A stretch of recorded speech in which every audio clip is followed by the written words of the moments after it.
محمد صلوات اللهم صل على محمد وآل محمد. لا حول ولا قوة إلا بالله العلي العظيم. رب اشرح لي صدري ويسر لي عمري واحلل عقدة من لساني يفقهوا قولي. أعوذ بالله من الشيطان اللعين الرجيم. بسم الله الرحمن الرحيم. الحمد لله رب العالمين وهو أحسن الخالقين والصلاة والسلام على أشرف الأنبياء والمرسلين خاتم النبيين ورحمة للعالمين سيدنا ونبينا ومولانا أبي القاسم محمد. اللهم صل على محمد وآل محمد. وعلى آله الطيبين الطاهرين المعصومين المظلومين المنتجبين المنتخبين الميامين لا سيما على بقية الله في الأرضين. اللهم عجل لهم فرج إنهم يرونه بعيدا ونراه قريبا ولعنة الله على أعدائهم وغاصب حقوقهم أجمعين من الآن إلى قيام يوم الدين. أما بعد فقد قال الله تبارك وتعالى في كتابه الكريم وفرقانه المجيد وقوله الحق وأصدق الصادقين. بسم الله الرحمن الرحيم. والعصر إن الإنسان لفي خسر إلا الذين آمنوا وعملوا الصالحات وتواصوا بالحق وتواصوا بالصبر. وقال رسول الله صلى الله عليه وآله وسلم إن الحسين مصباح هدى وسفينة النجاة. درود پڑھیں محمد. اللهم صل على محمد وآل محمد. عزیزان محترم، سعادت انسان کربلا کے آئینے میں قرآن و اہل بیت علیہ السلام کی نگاہ میں اس عنوان کے تحت گفتگو آپ کی خدمت میں پیش کی جا رہی تھی، اور اس بات کو عرض کیا گیا کہ سعادت، کامیابی، نجات اور انسان کا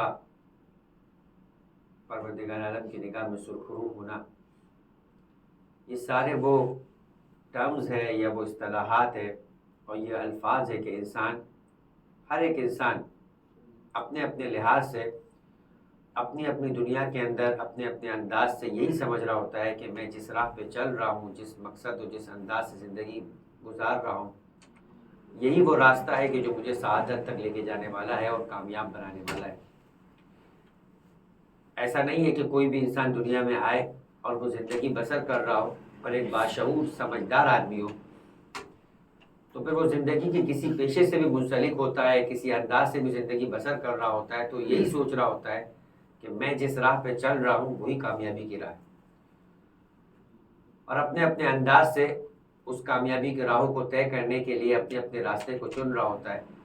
لیکن سورہ مبارکہ کہف کی اس آیت کو بھی میں نے آپ کی خدمت میں عرض کیا کہ جس آیت کا نشان 104 ہے کہ پروردگار عالم ارشاد فرماتا ہے کہ الذین ضل سعیهم فی الحیات الدنیا وهم یحسبون انہم یحسنون صنعا، کہ بہت سارے ایسے لوگ ہیں کہ جو یہ سوچ رہے ہوتے ہیں کہ ہم جس راہ پہ چل رہے ہیں وہ راستہ بالکل برحق ہے۔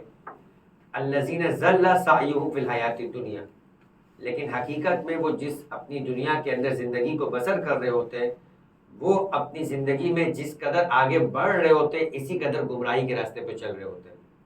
لیکن وَهُمْ يَحْسَبُونَ، وہ خیال یہ کر رہے ہوتے ہیں کہ أَنَّهُمْ يُحْسِنُونَ صُنْعًا، کہ ان سے بہتر کسی کا راستہ نہیں۔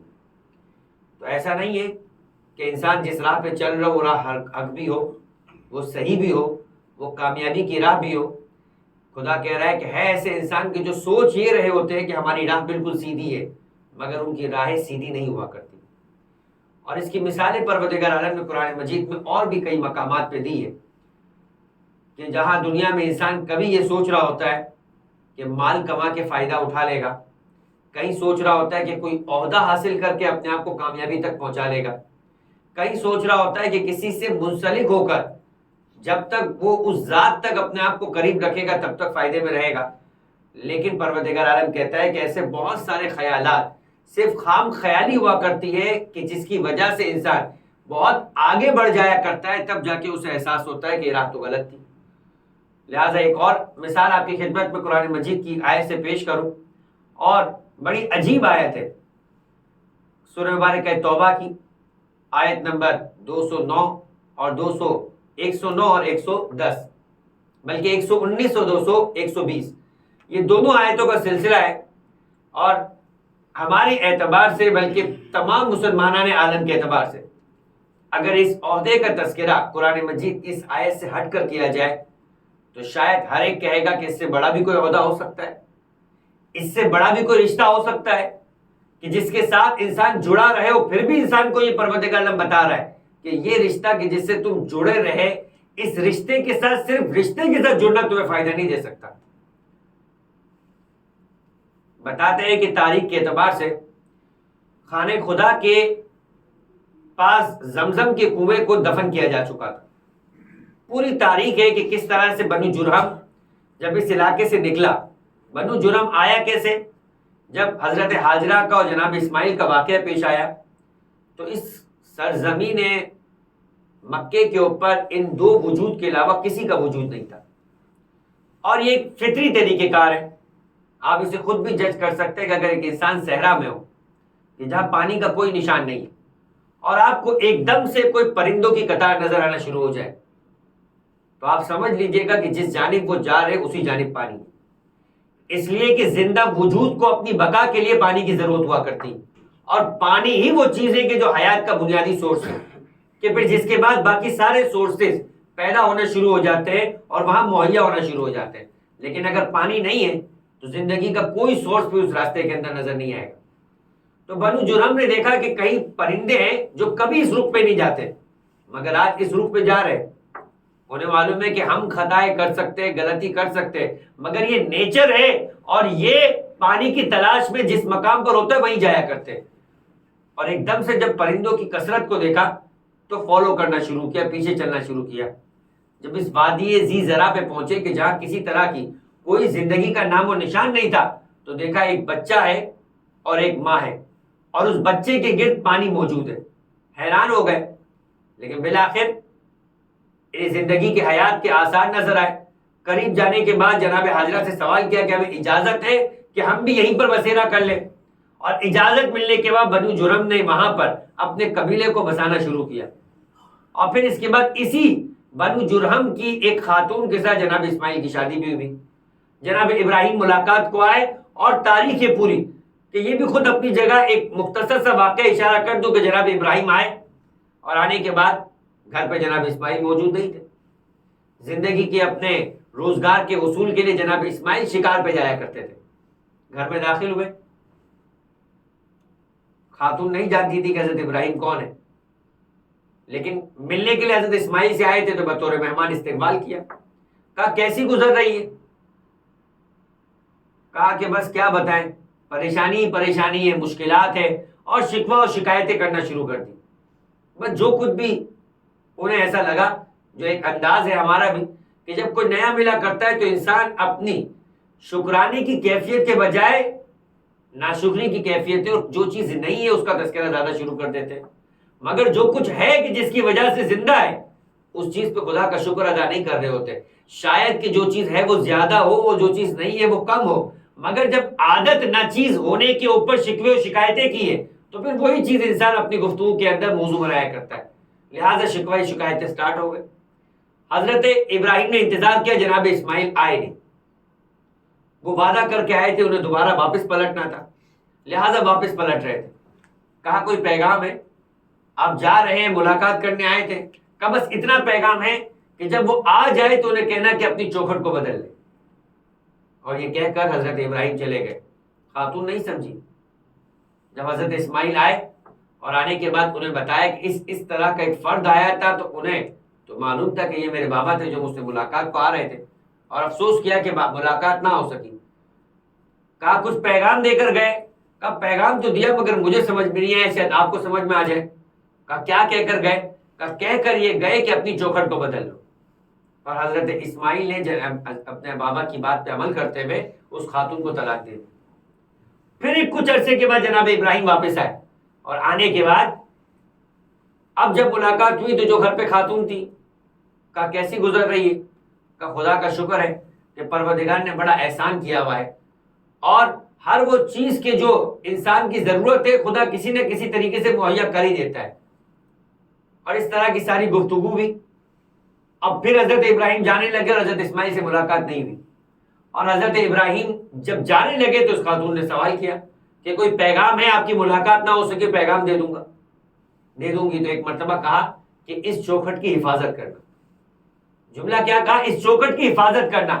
جو پیٹھ پیچھے اپنے شوہر اور اپنے گھر والوں کی برائی نہیں کیا کرتا بلکہ ان کے ناموس اور ان کی باتوں کی حفاظت کیا کرتا ہے، وہ اس لائق ہے کہ اس چوکھٹ کی حفاظت کرنی چاہیے.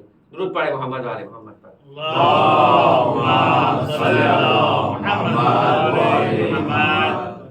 تو یہ ایسا مقام کہ جہاں پر کوئی آبادی کا نام و نشان نہیں، تب آبادی ہونا شروع ہو گئی.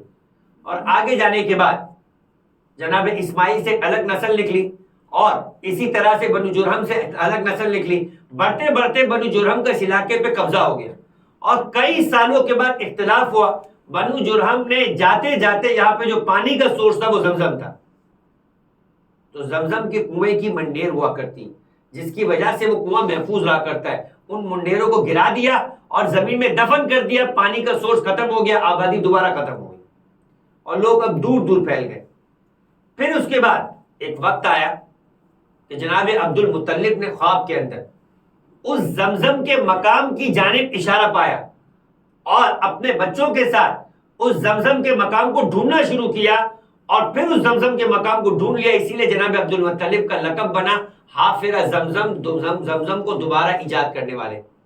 اور پھر دوبارہ یہاں پر مکے کے اندر اس انداز سے آبادی شروع ہو گئی.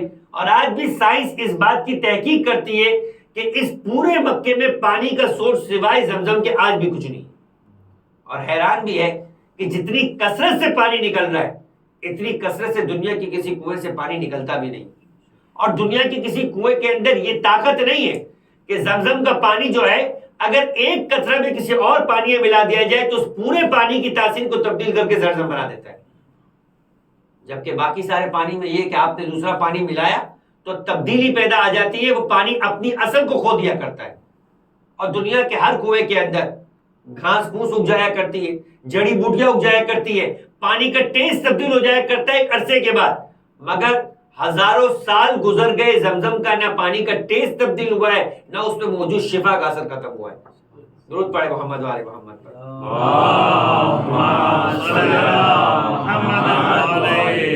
اب یہ جو زمزم ہے یہ دوبارہ کھودا، دوبارہ تلاش کیا جناب عبد المطلب نے. تو اگلی وراثت کے اندر جناب ابو طالب کے پاس آئی. جناب ابو طالب کا کام یہ تھا کہ حج کے موقع پر بالخصوص پانی کو، چونکہ زمزم کے پانی کے اندر ایک اس انداز کی چیزیں کہ ہلکا سا ایک پھیکا پن موجود ہے. جناب ابو طالب کرتے تھے کہ چمڑے کا بہت بڑا برتن ہوتا تھا. اب یہ بہت بڑا کتنا بڑا ہوتا تھا کہ حج پہ آنے والوں کو سیراب کرتا تھا. اس کی قدر و وسعت کا ایک اندازہ لگا لیجئے. اور اس پانی کے اندر وہ کھجوروں کو رکھ دیا کرتے تھے، پھر زمزم کا پانی ڈالا کرتے تھے، جس کی وجہ سے پانی ایک گوارا اور میٹھا پانی ہو جایا کرتا تھا کہ اگر آدمی کو کچھ کھانے کو بھی نہ ملے اس پانی کے ذریعے سے وہ اپنی بھوک بھی پوری کر لیا کرتا تھا. یہ جناب ابو طالب کا انداز تھا، اور ان کو ایک ٹائٹل ملا ہوا تھا سقایت الحاج کا. لیکن حالات تبدیل ہوتے رہے، مشکلات آئی، مکے میں قحط پڑا، تجارت کے اسباب کم ہوتے گئے، اور جناب ابو طالب ادھار میں آ گئے.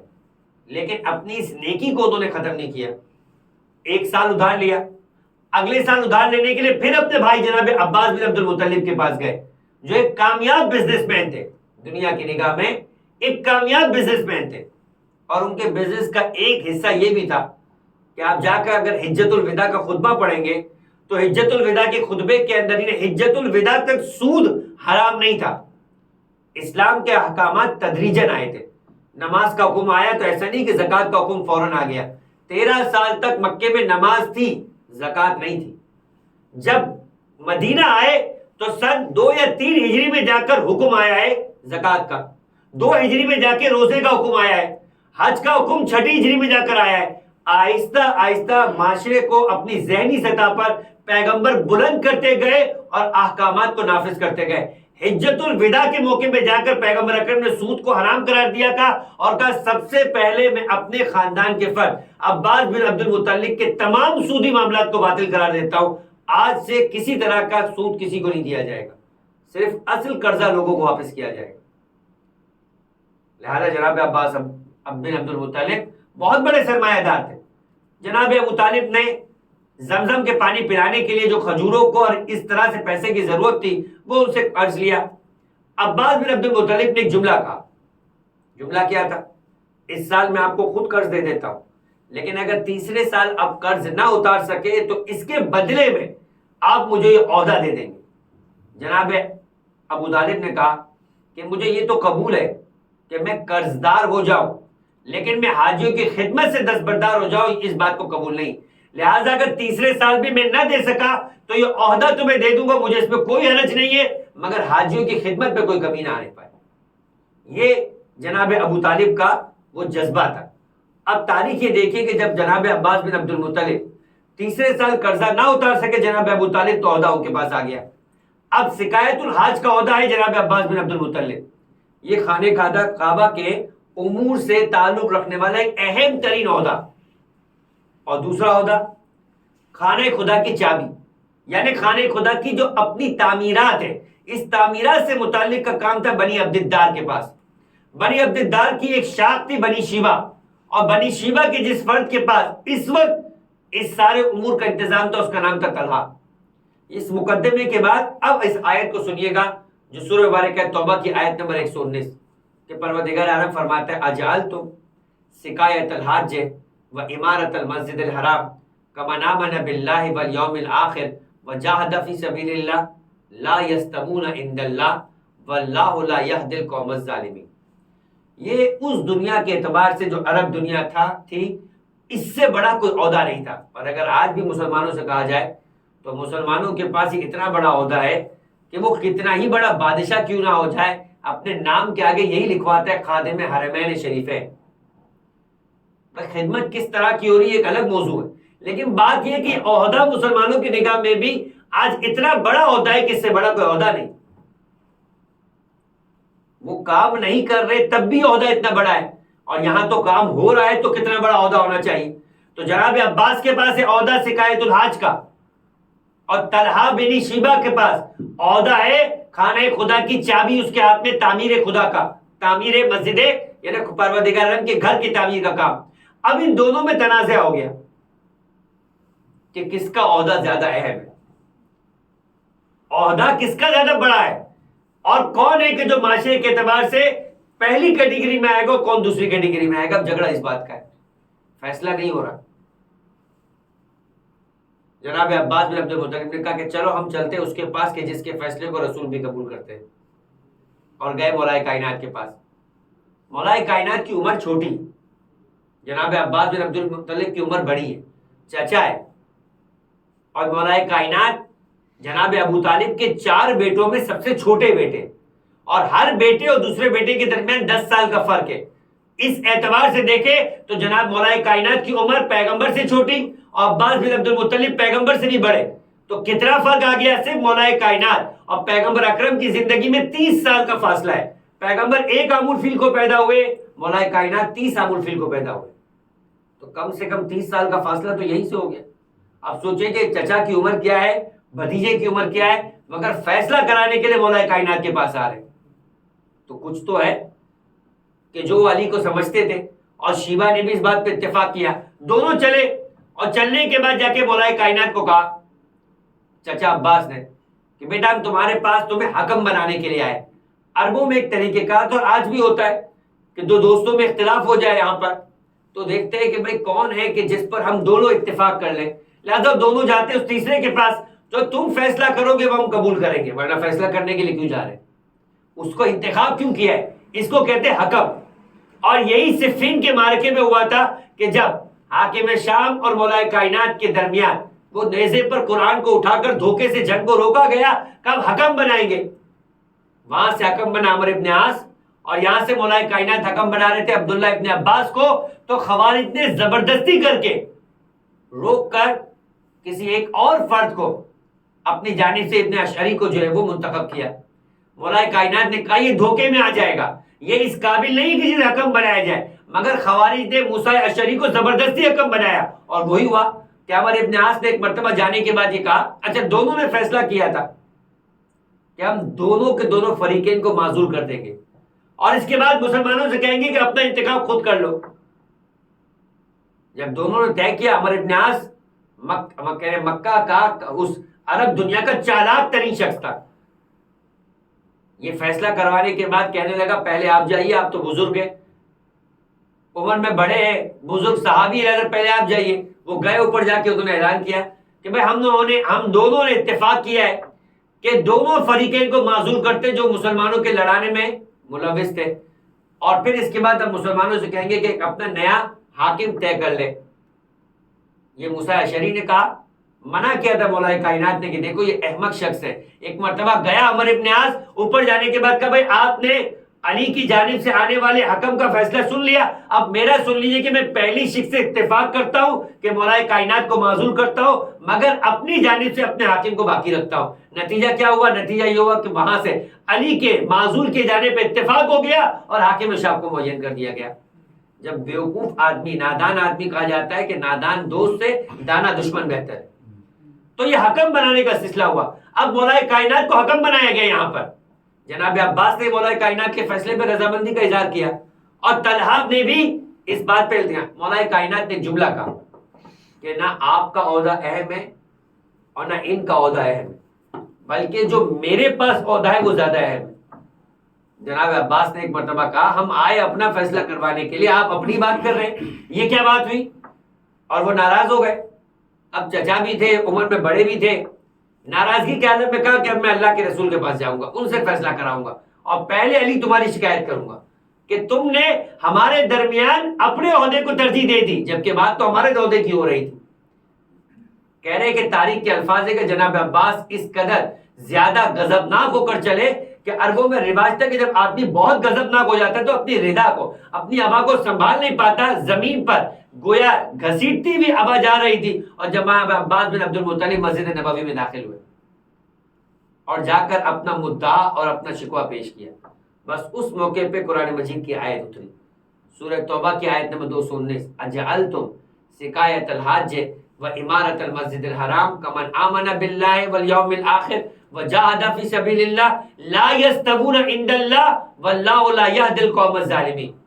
کیا تم لوگوں نے یہ سوچ لیا ہے یا تم لوگ یہ فیصلہ کر چکے ہو کہ خانہ خدا کے پاس پانی پلانے کا کام کرنا یا خانہ خدا کی تعمیر کا کام کرنا یہ بڑے عہدے، اور یہ عہدے برابر ہو سکتے اس عہدے کے کہ جو خدا پر ایمان لانے والا ہو، جس کسی نے پروردگار عالم کی بارگاہ میں اس کی خاطر ہجرت کی ہو اور اس کے خاطر اپنے مال اور اپنی جان سے جہاد کیا ہو، کیا وہ کمتر ہوگا اس عہدے کے مقابلے میں؟ لا یستوون عند اللہ، کبھی ان دونوں کو آپس میں قریب بھی مت لانا. کتنا بڑا دنیا کا عہدہ ہو، چاہے خانے خدا میں پانی پلانے کا ہو یا تعمیر خانے کعبہ کا ہو، باقی ساری دنیا کی جگہ کو اپنے اپنے اعتبار سے کوئی کہیں کا ٹرسٹی ہو، کوئی کہیں کا انتظام کرنے والا، کوئی عہدہ خدا کی نگاہ میں قابل قبول نہیں ہے جب تک اس عہدے کے ساتھ ایمان باللہ نہ ہو، خدا کی خاطر ہجرت کرنے کا جذبہ نہ ہو اور خدا کی خاطر جہاد کرنے کا جذبہ نہ ہو. یہ عہدے کبھی برابر آ ہی نہیں سکتے. اور اگر کسی نے یہ سوچ بھی لیا، واللہ لا یہدی القوم الظالمین، خدا ظلم کرنے والی قوم کی کبھی ہدایت نہیں کیا کرتا. اتنے سخت الفاظ کہے، اور اس کے بعد مزید آتھینٹیکیٹ کرنے کے لیے اور اسے پروف کر کے ثابت کرنے کے لیے قیامت تک لے فرمایا الذین آمنوا، اگلی آیت، وہاجروا وجاہدوا باموالہم وانفسہم اعظم درجۃ عند اللہ اولئک هم الفائزون. جو ہمارا موضوع ہے کہ سعادت کہاں پر ہے، کامیابی کہاں پر ہے، خدا کہتا ہے الذین آمنوا وہاجروا وجاہدوا فی سبیل اللہ باموالہم وانفسہم، جو ایمان لایا کرتا ہے، خدا کے خاطر ان مقامات کو چھوڑ دیا کرتا ہے، چاہے وہ بستیاں ہو، چاہے وہ محلے ہو، چاہے وہ خاندان ہو، چاہے وہ دوستیاں ہو، چاہے وہ ملک و وطن ہو، خدا کے خاطر کہ اگر وہاں پر خدا کے احکام پہ عمل نہیں ہو سکتا تو دوستیاں چھوڑ دیا کرتا ہے، گیدرنگز چھوڑ دیا کرتا ہے، علاقے چھوڑ دیا کرتا ہے، بستیاں چھوڑ دیا کرتا ہے، وطن چھوڑ دیا کرتا ہے، صرف خدا کے خاطر یہ جذبہ رکھا کرتا ہے، وجاہد فی سبیل اللہ، اور خدا کے خاطر خدا کی راہ میں کوشش کیا کرتا ہے، اپنے مال کو بھی خرچ کر کے، اپنی جانوں کو بھی خرچ کر کے۔ فرمایا اعظم درجۃ عند اللہ، یہ درجہ ہے کہ جسے خدا قبول کرتا ہے، یہ اسٹیٹس ہے جو پروردگار عالم کہتا ہے کہ ہاں کوئی ایسے اسٹیٹس والا ہو تو حق رکھتا ہے کہ وہ اپنے آپ کو اونچائی پر سمجھے، اور حق یہ ہے کہ جو ایسا درجہ رکھنے والا ہوتا ہے وہ اونچائی پر ہو کر بھی اپنے آپ کو اونچا نہیں سمجھتا۔ درود پڑھے محمد والے محمد۔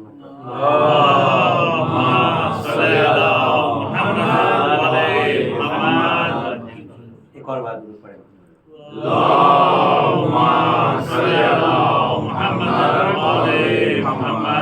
عزیزان محترم، تو یہ ہے سعادت اور کامیابی کہ ایک انسان اپنے آپ کو سمجھتا ہے۔ میں نے آپ سے کہا کہ ایسا نہیں ہے کہ لوگ سمجھتے نہیں، لوگ راہیں بناتے، سمجھتے بھی ہیں، اپنے پیرامیٹرز رکھتے ہیں۔ پروردگار کہتا ہے کہ دیکھو کوئی بھی تمہارا پیرامیٹر ہو، اپنے پیرامیٹر کو قرآن اور اہل بیت کی نگاہ میں جج کر لو کہ ایسا تو نہیں ہے کہ تم سمجھ رہے ہو کہ تم سعادت مند ہو مگر واقعی سعادت مند نہ ہو۔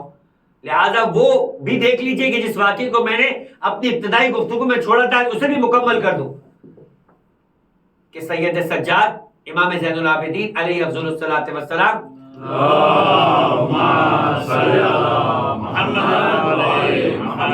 کا واقعہ آپ کی خدمت میں عرض کیا تھا کہ مدینے کے اندر ایک شخص موجود تھا کہ جس کے بارے میں بڑا مشہور تھا کہ وہ انتہائی سخی ہے اور خدا کی بارگاہ کے اندر یا خدا کے بندوں کو تکلیف میں دیکھ کر ان کی مشکلات کو حل کیا کرتا ہے۔ معاشرے میں سخاوت، اپنے مال سے ضرورت مندوں کی مدد کرنا، اس کے اوپر ایک باقاعدہ گفتگو ہو چکی تھی، اور بنی اسرائیل کی اس واقعے کی بھی مثال آپ کے سامنے پیش کی تھی کہ جہاں ایک شخص تھا جس کے خواب کے اندر بنی اسرائیل کے فرد کو یہ کہا گیا کہ تمہاری باقی بچی ہوئی زندگی میں سے تمہیں جو زندگی کو 2 حصوں میں تقسیم کیے جانے کا حق دیا جاتا ہے، پہلا حصہ تمہارے مرضی ہے کہ خوشحالی میں بسر کرنا چاہو، پریشانی نہیں ہوگی، جو مانگو گے خدا تمہیں دے گا، اور دوسرا حصہ تمہارا تکلیف میں گزرے گا، اور چاہو تو پہلا حصہ تکلیف کے لیے چیک طے کر لو، چوز کر لو، اور دوسرا حصہ وہ تمہاری خوشحالی میں۔ پریشان ہو گیا کہ آیا میں پہلا حصہ لے لوں، یہ زندگی کے اندر جوانی کا حصہ ہے، طاقت ہے، ریسورسز کو استعمال کرنے کی قوت ہے، پھر اس کے بعد جب بڑھاپا ہوگا تو کیا فائدہ، نہ کھا سکتا ہے، نہ انسان مثال کے طور پر سو سکتا ہے، نہ باقی زندگی کی چیزوں سے فائدہ اٹھا سکتا ہے، تو اس وقت خوشحالی کو طلب کرنے کا کیا فائدہ؟ اور زندگی میں دوسری مشکل بھی آ رہی تھی، دوسرا خیال بھی آ رہا تھا کہ بھئی یہ تو جوانی ہے، کسی نہ کسی طرح سے گزر ہی جاتی ہے، جب ہاتھ میں طاقت ہو، جسم کے اندر قوت ہو تو مشکل وقت بھی گزر جاتا ہے، مگر بڑھاپے کے اندر تو انسان کو ضرورت ہوتی ہے کہ کوئی خیال رکھنے والا ہو۔ اب فیصلہ نہیں کر پا رہا تھا، تو پھر آپ کو میں نے کہا تھا کہ جب بیدار ہوا اپنی بیوی کے پاس گیا اور ایک مرتبہ اس سے کہا کہ تمہارا کیا مشورہ ہے، تو کہا پہلے حصے کا انتخاب کرو۔ تو پہلے تو کہا مجھے پتا تھا کہ عورتوں کی تو عادت ہے کہ اپنے آپ کو کسی نہ کسی طرح خوشی کے اندر بسر کرے، تم تو پہلے ہی لوگے، دوسرے میں اکیلے رہ جاؤ گے، تم چل نکلو گی۔ تو ایک مرتبہ کہا نہیں، یہ مسئلہ نہیں، مسئلہ یہ کہ میں تمہیں بتانا یہ چاہ رہی ہوں کہ دیکھو اگر پہلے حصے میں خدا سے خوشحالی کو طلب کیا تو اتنا تو طے ہے نا کہ تم جو بھی خرچ کرو گے اس میں کمی نہیں ہوگی، اس لیے کہ خدا نے طے کر کے رکھا ہے کہ اس حصے میں تمہارے لیے بدحالی نہیں ہے، تکلیف نہیں ہے، پریشانی نہیں ہے۔ کہ بالکل، کہ بس جب خدا تمہیں عطا کرنا شروع کرے گا تو تم اس عطا کو اپنے تک محدود نہیں کرنا، جب عطا میں کمی نہیں ہونے والی تو جتنی مخلوق خدا ہے، اطراف میں جتنے بھی خلق خدا ہے، سب کو عطا کرتے رہنا۔ جب اس پورے حصے میں تم مسلسل عطا کرتے رہو گے تو دوسرے حصے میں بھی خدا یہ کہے گا کہ جب اس نے میرے دیے میں کمی نہیں کی تو میں اگلے حصے کے اندر بھی کمی نہیں کرنے دوں گا۔ درود پڑھے محمد والے محمد پر۔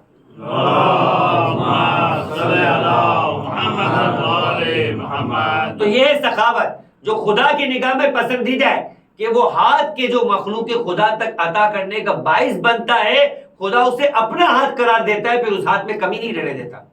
وَأَنفِقُوا مِمَّا رَزَقْنَاكُمْ، انفاق کرو اس میں کہ جو ہم نے تمہیں عطا کیا ہے۔ لہذا ادارے محترم، اگر ایک انسان اس انداز سے کوئی صفت واقع حقیقی صفت رکھتا ہے تو خدا کی نگاہ میں یہ ایک ایسی صفت ہے جو صفت خدا بندی ہے۔ سخاوت صفت خدا بندی ہے۔ لہذا ایک ایسی صفت کے بارے میں ایک شخص مشہور ہو گیا ہے، لیکن میں نے آپ سے کہا ہے کہ ایک انسان کا انداز ہوتا ہے کہ انسان معاشرے میں چیریٹی کرتا ہے، انسان معاشرے میں انفاق کرتا ہے، انسان معاشرے کے اندر سوشل ورکنگ کرتا ہے، مگر کس طرح کی؟ اس طرح کی سوشل ورکنگ نہ ہو کہ جس میں امام نے ایک مرتبہ جب سنا تو اس شخص کو تلاش کیا، اپریز کرے۔ ہمارے معاشرے کے اندر ایک کمی ہے کہ جہاں کوئی اچھی صفت کو دیکھتے ہیں وہاں انسان حسد تو کرتا ہے مگر اسے اپریشیٹ کرنے کے لیے اس کے ساتھ نہیں کھڑا رہتا۔ لہذا جو اچھے صفات والے عالی اور اعلیٰ ضرب رکھنے والے ہوتے ہیں وہ کہیں بھی کسی کے اندر کوئی خوبی کو دیکھتے ہیں تو اس کی تعریف کیا کرتے ہیں، کیونکہ خوبی والے کی تعریف کرنے کا نتیجہ یہ ہوتا ہے کہ معاشرے میں خوبیاں پھیلتے ہوئے نظر آتی ہیں۔ لہذا امام نے ایک مرتبہ اس کو تلاش کیا، نظر آیا اور دیکھا کہ وہ مدینے سے باہر کی طرف جا رہا ہے۔ امام اس کے پیچھے پیچھے چلے تاکہ اس تک پہنچے تو دیکھا کہ اس نے نان بھائی کے پاس سے 2 روٹی چرائی اور پھل فروش کے پاس سے بھی 2 پھل چوری کیے۔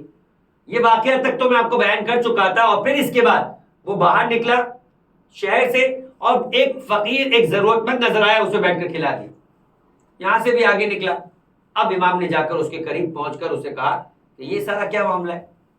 اچھا، اسے نہیں معلوم کہ امام کب سے اس کے ساتھ ہے، تو لہٰذا اس نے ایک مرتبہ پوچھا کہ آپ نے کیا دیکھا؟ کہا میں نے دیکھا کہ تم نے نان بھائی کے پاس سے اس کی آنکھ سے بچا کر 2 روٹی لے لی، روٹی کی قیمت نہیں دی لیکن روٹیاں اٹھا لی۔ پھل فروش کے پاس سے اس کی آنکھ سے بچا کر 2 پھل لے لیے مگر پھل کی قیمت ادا نہیں کی، اور آگے جانے کے بعد ایک معذور شخص کو، نابینا شخص کو، ضرورت مند شخص کو سارا کھلا دیا۔ کہا اچھا پھر؟ کہا یہ کیا ماجرا ہے؟ تو اس نے ایک مرتبہ سوال کیا، یعنی اسے اپنے اس کام کے اوپر کوئی پشیمانی نہیں تھی، وہ اس کام کو بالکل صحیح سمجھ رہا تھا۔ اس کا مطلب ہے کہ وہ اسی انداز سے اپنی نیکی کو انجام دیا کرتا تھا۔ اس نے الٹا امام سے سوال کیا کہ آپ کا تعلق مسلمانوں سے ہے یا غیر مسلموں سے؟ مدینے میں غیر مسلم بھی رہا کرتے تھے۔ کہا میرا تعلق الحمدللہ مسلمانوں سے۔ کہا مسلمانوں کے کس طبقے سے؟ اہل علم سے ہے یا جاہلوں سے؟ کہا کہ میں جاہلوں سے نہیں۔ اور کیجیے گا جملے کے اوپر، امام نے یہ نہیں کہا میں عالموں سے ہوں، یہ انکساری یہ فرزند رسول کی اور امام سید سجاد کی، فرمایا کہ میں جاہلوں میں سے نہیں ہوں۔ تو ایک مرتبہ کہا کہ آپ نے قرآن پڑھا ہے؟ دیکھیں کس طریقے سے اگلے سٹیپ کے اوپر آپ غور کیجئے گا کہ نہ فقط یہ کہ غلط کام کیا جا رہا ہے بلکہ اپنے غلط کام کی پوری دلیل رکھتا ہے اور سامنے والے کو اس دلیل کے ذریعے سے کھانے اور اطمینان بھی دلانا چاہتا ہے۔ امام نے کہا میں نے قرآن پڑھا ہے۔ کہا آپ نے قرآن میں وہ آیت نہیں پڑھی کہ لہو ما کسبت، جس نے جتنی برائی کی ہے اسے اتنا ہی سزا ملے گی؟ کہا بالکل۔ کہا قرآن میں یہ بھی لکھا ہے فَلَهُ أَشْرُ أَمْثَالِهَا، مگر جو نیکی کرے گا اسے 1 کے بدلے 10 ملے گا۔ تو کہنے لگا ہاں، امام نے کہا بالکل ایسے ہی لکھا ہے۔ کہا پھر تو حساب کتاب بالکل سامنے، آپ نے کہا اہل علم میں پڑھے لکھے تو پھر سمجھ جانا چاہیے اشارہ کہ میں نے 4 نیکیاں انجام دی ہیں، ہر میں سے 1 سے 10 نیکی کا مجھے سزا مل رہی ہے تو 40 ہو گئی، اور اگر میں نے غلطیاں کی ہے تو 4 ہی کی ہے، تو حساب کتاب کرنے کے بعد 36 میں میرا فائدہ یہ 4 کا نقصان ہے، تو وہ خدا اس میں سے مائنس کر لے گا نیکیوں میں سے۔ آج بھی معاشرے میں اسی انداز کی نیکیاں بہت ساری جگہ ملتی ہے کہ ادھر سے لے کے ادھر دے دینا، دفتر کی چیزیں نکال کے کسی اور ضرورت مند کو دے دینا۔ بھائی دفتر کی چیز آپ کی ہے ہی نہیں، یہ تو اسی کو تو کہتے ہیں کہ نانا جی کی دکان، حلوائی کی دکان پہ نانا جی کا فاتحہ، کہ جگہ کسی اور کی ہے، مٹھائی کسی اور کی، فاتحہ کسی اور کا ہو رہا ہے۔ بھائی آپ نے نیکی کرنی ہے آپ اپنے مال سے کیجیے، آپ نے اگر کسی ضرورت مند کی مدد کرنی ہے تو آپ اپنے وسائل اور اپنے ذریعے سے کیجیے، نہ یہ گھروں میں طریقہ کار درست ہے کہ شوہر کی اجازت کے بغیر گھر کی باہر کسی کی مدد ہو رہی ہے اور جب گھر میں ضرورت آئی جو پتہ چلا وہ تو ہم نے کسی اور کو دے دی۔ آپ نے اجازت کس سے لی؟ کہا نیکی میں ہی تو خرچ کی ہے، مگر یہ نیکی کب ہوا کرتی ہے؟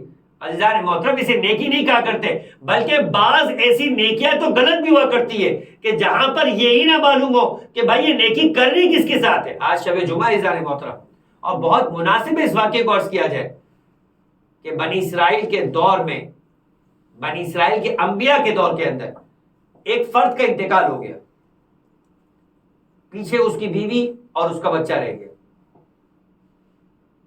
بیوی انتہائی نیکوکار تھی، شوہر کے مرنے کے بعد بھی شوہر کو یاد رکھا کرتی تھی، اور غربت کی یہ انتہا تھی کہ گھروں میں کام کر کر کے کچھ پیسے جمع کیا کرتی تھی اور اپنا گزارا کیا کرتی تھی۔ مگر اس گزارا کرنے کے اندر اس کے اندر ایک عادت تھی، چونکہ اپنے شوہر کو فراموش نہیں کی ہوئی تھی، لہذا پورا ہفتہ بچاتی تھی اور شب جمعہ اپنے بچے کے ذریعے سے بہترین کھانا تیار کر کے مسجد کے باہر کسی نہ کسی فقیر کو بھجواتی تھی۔ اب کتنا اچھا کام ہے، اپنی ہی کمائی سے کر رہی ہے، یہ والا واقعہ نہیں کہ کسی اور کی روٹیاں، کسی اور کے پھل جا کر کسی کو کھلائے جا رہے، بلکہ اپنی کمائی سے اور محنت و مشقت کر کے وہ جمع کرتی ہے، اور اس کے بعد شب جمعہ اپنے بچے کو تیار کر کے بھجوایا کرتی تھی کہ جاؤ جا کے مسجد میں کسی فقیر کو دے آؤ، کہ اس کے کھانے کے نتیجے میں جب وہ دعا دے گا تو تمہارے باپ کو اور میرے شوہر کو پروردگار عالم اس کے گناہوں میں کمی کرے گا، اس کے جنت کے مقامات میں اضافہ کرے گا۔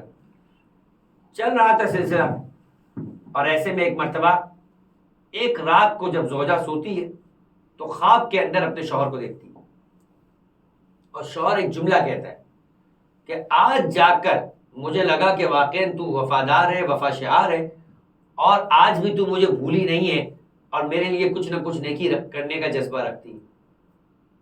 ایک طرف سے خوشی ہوئی مگر ایک طرف سے غم۔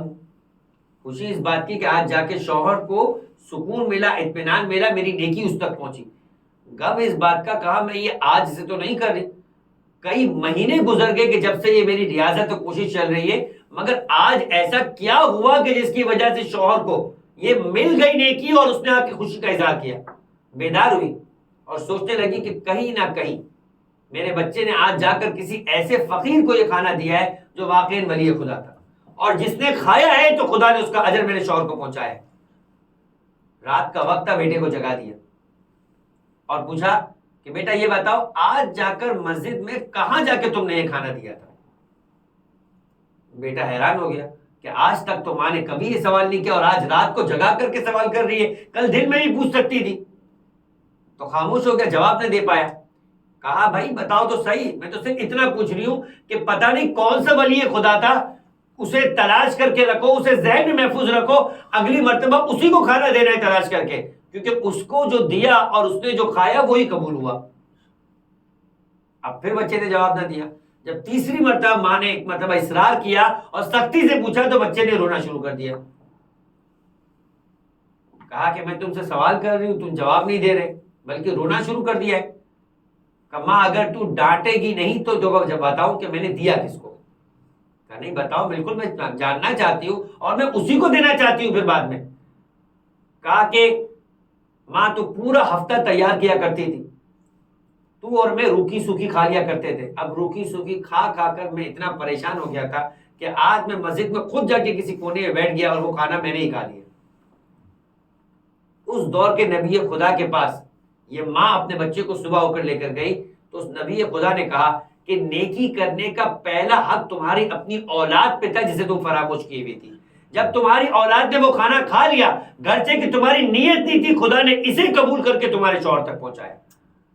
عزیزان محترم، جو کہا بھی جاتا ہے کہ چیریٹی بگنز فرام ہوم، اپنے گھر سے نیکی شروع کی جائے۔ نصیحت کرنی ہے، معاشرے کے اندر نیکی کو پھیلانی ہے، جب تک ہمارا اپنا گھر نہیں اس قابل ہوگا کہ جس کے اندر نیکیوں کو اس طرح سے پیدا کیا جائے گا، باہر نیکی کرنے کا کوئی فائدہ نہیں۔ اور یہ سورہ مبارکہ دہر، آیت دہر نے یہ سکھایا ہمیں کہ مولا کائنات نے اپنی روٹی اٹھا کے فقیروں کو دی تھی۔ حسن اور حسین کو نہیں کہا تھا کہ اپنی روٹی دو، حسن نے اپنی روٹی خود اٹھا کے دی تھی، حسین نے اپنی روٹی خود اٹھا کے دی تھی۔ اور یہ تو پنجتن ہے، فضہ تو اس پنجتن سے باہر ہے۔ اس گھرانے کی تربیت ایسی تھی کہ فضہ نے بھی اٹھا کر اپنی روٹی خود دی تھی۔ عزیزان محترم، درود پڑھے محمد و آل محمد۔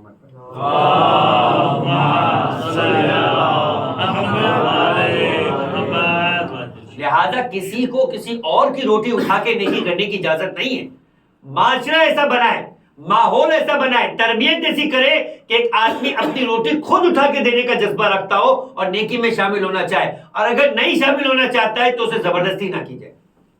بس عزیزان محترم، جب یہاں پر چوتھے امام نے اسے کہا کہ یہ کون سا نیکی کا انداز ہے کہ تم کسی اور کی روٹیوں کو چرا کے، کسی اور کے پھل کو چرا کے نیکی کرتے ہوئے نظر آؤ. اور اس نے جب یہ انداز سے جواب دیا تو امام نے فرمایا قرآن میں نے نہیں، تو نے نہیں پڑھا.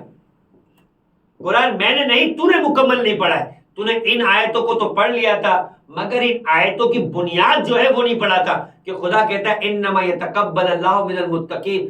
چوری کرنے کے بعد تو متقی کب رہا کہ تیری نیکی کو قبول کیا جاتا؟ چوری کرنے کے بعد نیکی کب رہا؟ بلکہ زیادہ ذمہ دار بن گیا. جو کسی اور کا مال کسی اور تک پہنچاتا ہے اسے حرام کھلاتا ہے، اس کا گناہ بھی بھگتتا ہے، اور اس مال کو چونکہ اس پر ضائع کیا ہے اسے اصلی مالک تک پہنچانے کا گناہ بھی اسے عطا کرنا. صرف ایسا نہیں ہے عزیزان محترم کہ ہم نے چوری کی بات ختم، نہیں، اب توبہ کرنا خدا کی بارگاہ میں قبول نہیں ہوگا جب تک حقدار کو اس کا حق نہ پہنچایا جائے اور اس سے معافی نہ مانگی جائے کہ جس کا مال آپ نے تلف کیا ہے.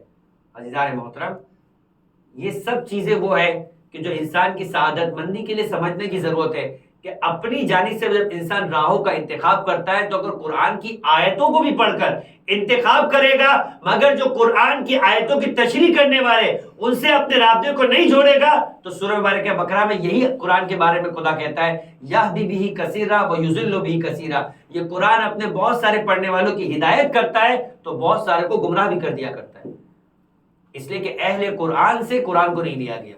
فاسألوا اہل الذکر ان کنتم لا تعلمون. تمہاری ذمہ داری کہ اہل ذکر کے پاس جاؤ، ان سے پوچھو کہ قرآن کیا کہتا ہوا نظر آ رہا ہے.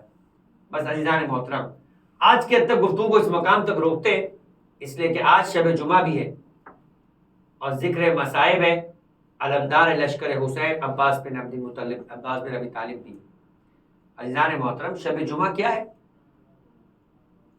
علامہ مجلسی اور بعض جگہ پر کسی اور بزرگ عالم دین کا نام ہے کہ شہزادی حضرت فاطمہ الزہرا سلام اللہ علیہا. درود پڑھیں.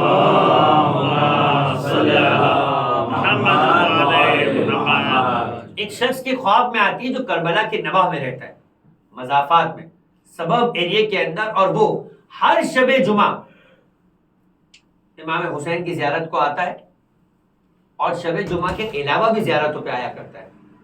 جب جب اسے ہفتے میں موقع ملتا ہے وہ امام حسین کی زیارت کو آیا کرتا ہے. لیکن شب جمعہ وہ امام حسین کی زیارت کے ساتھ ساتھ مولا ابی فضل عباس کی زیارت کو بھی جایا کرتا ہے. خواب میں شہزادی نے اس سے کہا کہ تو میرے بیٹے کی زیارت کیوں نہیں کرتا؟ اس نے کہا سیدہ میں پابندی کے ساتھ آپ کے بیٹے حسین کی زیارت کرتا ہوں. فرمایا حسین کی نہیں، جب کبھی زیارت پہ جایا کر میرے بیٹے حسین کے ساتھ میرے بیٹے ابی الفضل عباس کی زیارت بھی کیا کر. صرف شب جمعہ ان کی زیارت کو مت جایا کر، جب کبھی زیارت امام حسین کے ساتھ جا میرے بیٹے عباس کی زیارت کو ترک نہیں کیا کر. اپنا بیٹا بھی قرار دیا اور یہ بھی بیان کیا کہ شہزادی کے لیے حسین کے بعد عباس کی زیارت کو نہ کرنا یہ ان کو راضی نہیں کیا کرتا. اور یہی وجہ ہے کہ سلیمان اعمش کی روایت ہے. سلیمان اعمش بڑا مشہور تاریخ کے اعتبار سے مسلمانوں کی تاریخ کا ایک انتہائی اہم محدث اور راوی، اور وہ راوی روایت نقل کرتا ہے اور عام طور پہ مجلس حسین میں روایت پڑھی جاتی. شیخ عباس قمی کا نام آپ کے ذہنوں میں موجود ہے، میں کئی مرتبہ اس اشرے میں ان کا نام دے چکا. انہوں نے امام موسیٰ کاظم علیہ السلام کی مشترکہ زیارت، امام موسیٰ کاظم اور امام جواد یعنی امام محمد تقی کی ایک مخصوص زیارت ہے اور ایک مشترکہ زیارت ہے. ایک ہی زیارت میں دونوں ائمہ کی زیارت ہے. اسی باب میں شیخ عباس قمی نے حاجی علی بغدادی کا یہ واقعہ لکھا کہ کیسے زمانے کے امام کی زیارت نصیب ہوئی اور کیسے زمانے کے امام انہیں امام موسیٰ کاظم کی زیارت پہ لے کر گئے. اسی سفر میں اور اسی واقعے میں انہوں نے زیارت امین اللہ کے بارے میں بیان کیا کہ ہر امام معصوم کی معصورہ زیارت یعنی ہر امام کی زیارت اگر آپ کرنا چاہتے وہ زیارت جو معصوم کی جانب سے آئی ہے اور جو انتہائی آتھنٹک اور معتبر زیارت ہے تو وہ زیارت امین اللہ ہے. کسی بھی امام کی زیارت کرنی ہو انسان زیارت امین اللہ پڑھے، اگرچہ کہ خاص مولا کائنات کی زیارت ہے. اس بات کی توثیق حاجی علی بغدادی نے اسی واقعے میں زمانے کے امام سے کہی. بڑا طویل واقعہ ہے.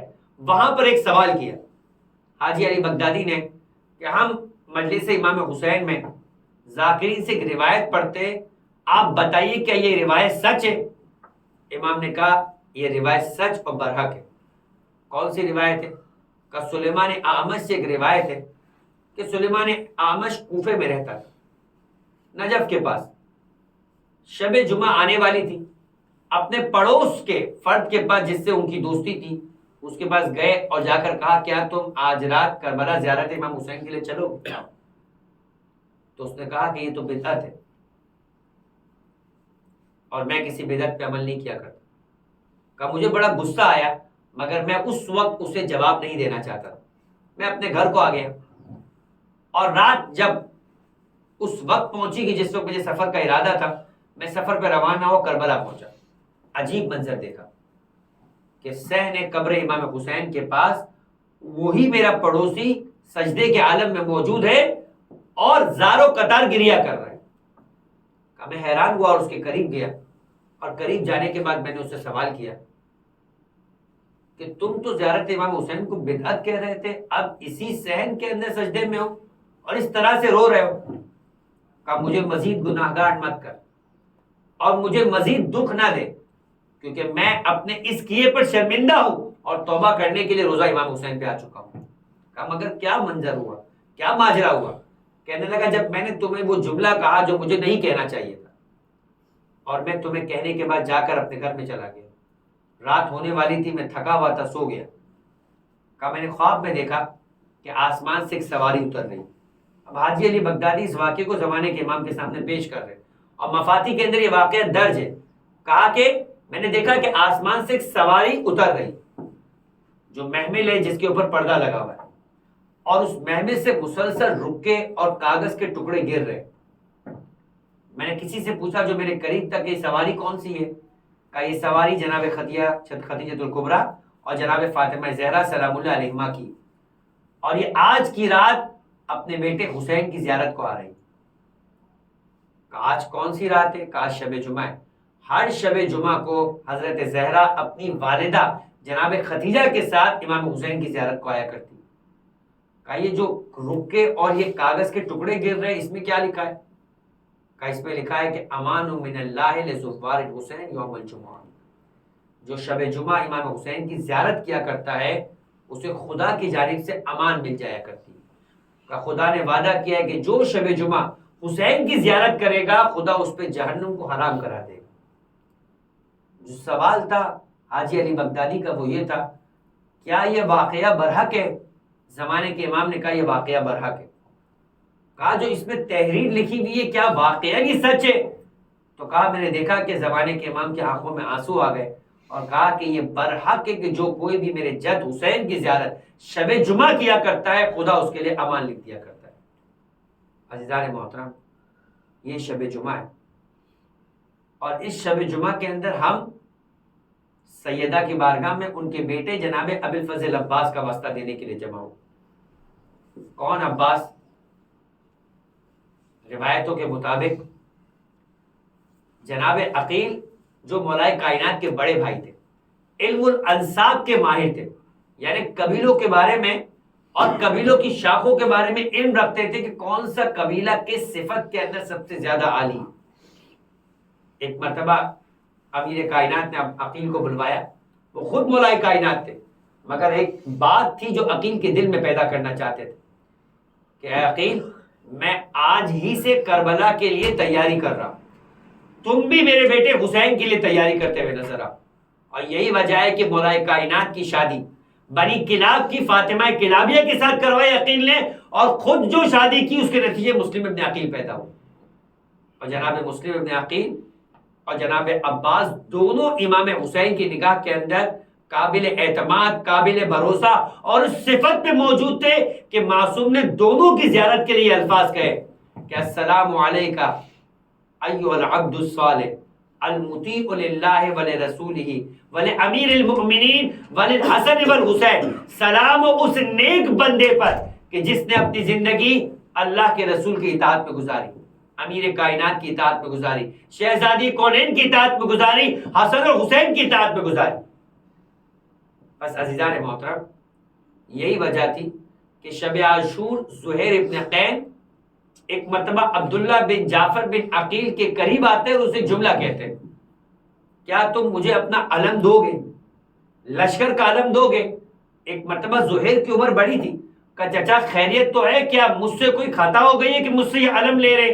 کہا نہیں مجھے کچھ دیر کے لیے کام ہے، اور علم لے کر ایک مرتبہ ابوالفضل عباس کے قریب آئے اور کہا کہ ابوالفضل عباس ہے کہ لشکر کے علمدار تھے کہ عباس میں آج تمہیں ایک واقعہ سنانا چاہتا ہوں. کہا کہ یہ وقت نہیں ہے کسی واقعے کے سننے کا، مگر آپ مجھے صحیح سند سے باتیں سناتے ہیں اس لیے میں آپ سے سننا چاہتا ہوں. ایک بار کہا کہ دیکھو عباس تمہیں معلوم ہے کہ تمہاری والدہ سے تمہارے والد نے شادی کیوں کی تھی؟ تمہارے چچا کو بلوا کر یہ کہا تھا کہ میں ایک ایسا بیٹا چاہتا ہوں کہ کربلا میں نہیں ہوں گا جو میری جگہ پہ میرا نائب بن کے میرے بیٹے حسین کی مدد کرے گا. اتنا سننا تھا کہ تاریخ بتائے کہ ابوالفضل عباس نے ایک مرتبہ جوش اور غیرت ہاشمیہ کے تحت ایک بار جب انگڑائی لی تو کفن زرہ کے بند ٹوٹ گئے، رکابوں پہ زور پڑی تو رکابیں ٹوٹ گئی. کہا چچا زہیر آپ مجھے کل آقا حسین سے اجازت دلوا دیجئے، پھر دیکھیے گا کہ بابا کی خواہش غلط نہیں تھی، میں کسی ایک کو بھی کل حسین تک پہنچنے نہیں دوں گا. میں یہ جملہ کہا عباس وہ شخصیت ہے جو حسین کی اللہ امیر المومنین کی تمنا ہے. ارے جو ثانی حیدر ہے، اتنا ہی نہیں بلکہ عرب کا شاعر یہ لکھتا تھا کہ جب تک عباس زندہ رہے یزیدیوں میں سے کسی کو نیند نہیں آتی تھی، مگر جب عباس نہ رہے تو بیویوں میں سے کسی کو نیند نہیں آتی. کہا کتنا سچ کہا ہے، جب تک عباس تھے دشمن پریشان تھے، مگر جب عباس نہ رہے تو زینب سرگردہ رہی، ام کلثوم پریشان رہی. کہتے کہ عرب کا ایک شاعر تھا رضا اردبیلی جس کا نام تھا، اس نے ایک مصرع لکھا مولا عباس کی شان کے اندر کہ الیوم استجارہ بہ الہدی، عاشور کا دن وہ دن تھا جب ہدایت کا پرچم بھی عباس کے زیر سائے موجود تھا. اس مصرے کے لکھنے کے بعد وہ پریشان ہو گیا کہ کہیں میں نے مولا عباس کے مرتبے کو بڑھا نہ دیا ہو اور امیر امام حسین کی مرتبے کو کم نہ کر دیا ہو. یہ سن کر اس نے یہ سوچ کر دوسرا مصرع نہ لکھا اور سو گیا. خواب میں دیکھتا ہے کہ ایک مرتبہ وہ روزہ امام حسین میں ہے مگر روزہ حسین میں کوئی ہے نہیں. لوگوں سے پوچھا، خدام سے پوچھا، کہا تمہیں معلوم نہیں آج شب جمعہ ہے، حسین اپنے بھائی عباس کی زیارت کو خود جاتے ہیں. کہا بین الحرمین کا سفر طے کیا اور جب میں مولا عباس کے حرم میں پہنچا تو میں نے دیکھا کہ امام حسین کی پشت ہے اور قبر عباس کی جانب رک کر کے میرا ہی لکھا ہوا شعر پڑھ رہے الیوم استجارہ بہ الہدی. کہا شاعر تو نے کتنا سچ کہا تھا کہ جب تک میرا عباس زندہ تھا مجھ حسین کو بھی دھاڑس تھی، جب عباس نہ رہا حسین کی کمر بھی شکستہ ہو گئی. بس عزیزو عاشور کا دن آتا ہے، عباس ہر کچھ لمحے کے بعد حسین کی بارگاہ میں آتے اور آنے کے بعد کہتے حبیب کا لاشا دیکھ کر کہ ارے مولا مجھے اجازت دیجئے، آپ کے بوڑھے انصار اپنی جان کو پیش کر رہے، مجھے اجازت دیجئے میں آگے بڑھوں. مگر کہا کہ نہیں عباس تمہیں اجازت نہیں ہے. جب انصار کی باری ختم ہو گئی اب بنی ہاشم کے افراد جانے لگے.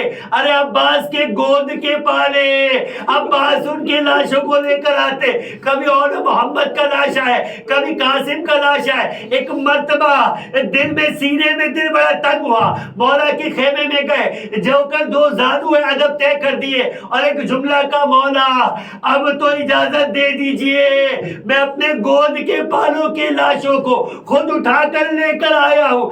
امام نے ایک مرتبہ جملہ کہا عباس تمہیں کیسے اجازت دوں، تم میری فوج کے علمدار ہو.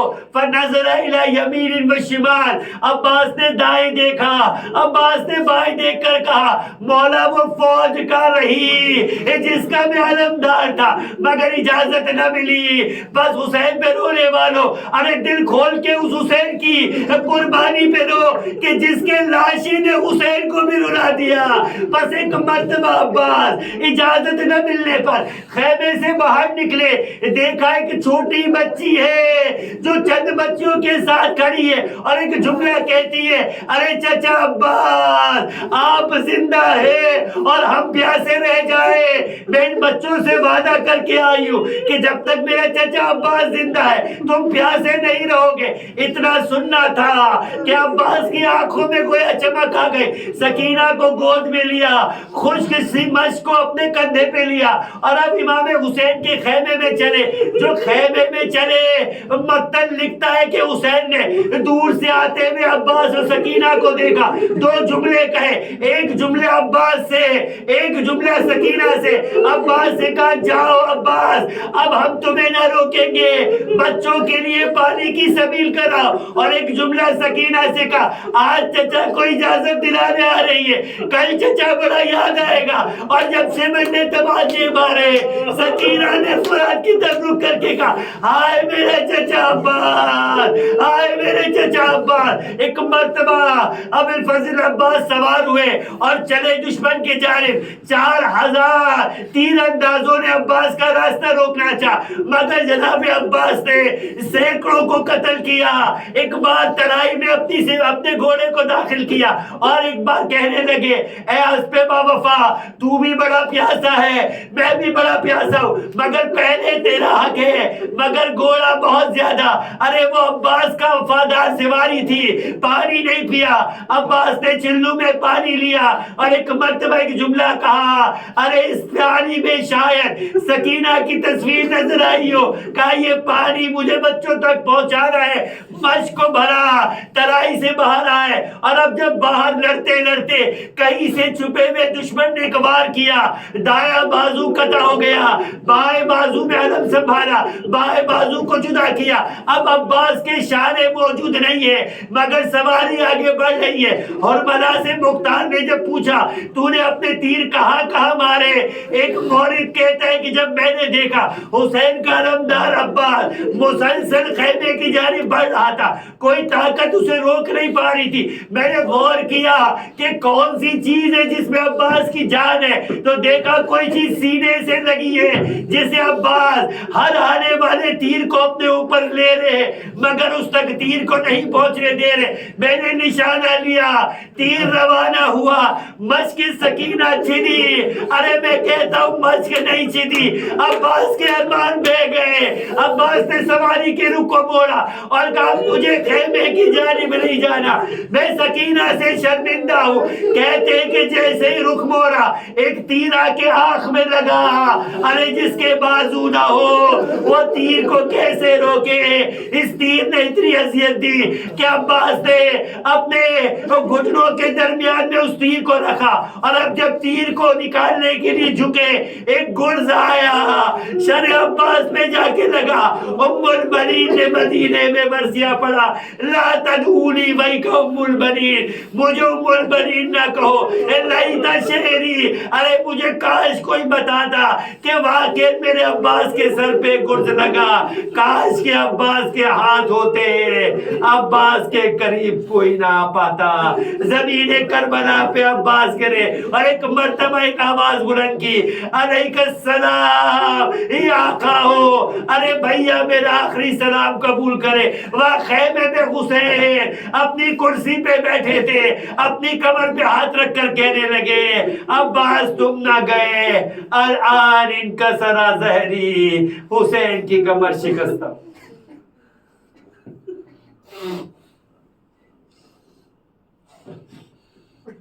الا ولعنۃ اللہ علی قوم الظالمین وسیعلم الذین ظلموا ای منقلب ینقلبون. بار الہ تجھے واسطہ محمد و آل محمد کا, ہمارے اس کلی سے توسل کو اپنی بارگاہ میں قبول فرما, ہمارے گناہ صغیرہ و کبیرہ کو معاف فرما, ہمارے مرحومین کے گناہ صغیرہ و کبیرہ کو معاف فرما, منی جوار معصومین میں اعلیٰ علیین میں جگہ عطا فرما. پروردگارہ مظلومیت اہل بیت میں ان بہنے والے آنسو کو روز قیامت ہماری شفاعت کا سامان عطا فرما. پروردگار ان آنسو کو رومال زہرا میں جگہ عنایت فرما. فرش عزا کے بچھانے والے دنیا و جہاں میں جہاں کہیں موجود ہے ان کی جان مال و عزت کی حفاظت فرما. مظلومیت جناب ابو الفضل عباس کا واسطہ آل محمد کے چاہنے والوں کی جائز شرعی حاجات کو اپنی بارگاہ میں قبول فرما.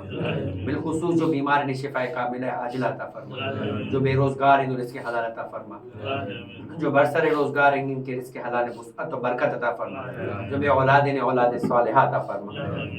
پروردگارہ صاحبان اولاد کو آل محمد کی تعلیمات کے مطابق ان کی تربیت کرنے کی توفیق عطا فرما. پروردگارہ ظلم و ظالمی کے خاتمے کے لیے کربلا والوں کی مصیبت کا انتقام لینے کے لیے اپنی آخری حجت امام اعظم الزمان کے ظہور میں تعجیل فرما، ہمیں ان کے اعوان و انصار میں شمار فرما، ان کے دل کو ہم سے راضی و خوشنود فرما۔ وتقبل منا انک انت السمیع العلیم وتب علینا انک انت التواب الرحیم برحمتک یا ارحم الراحمین۔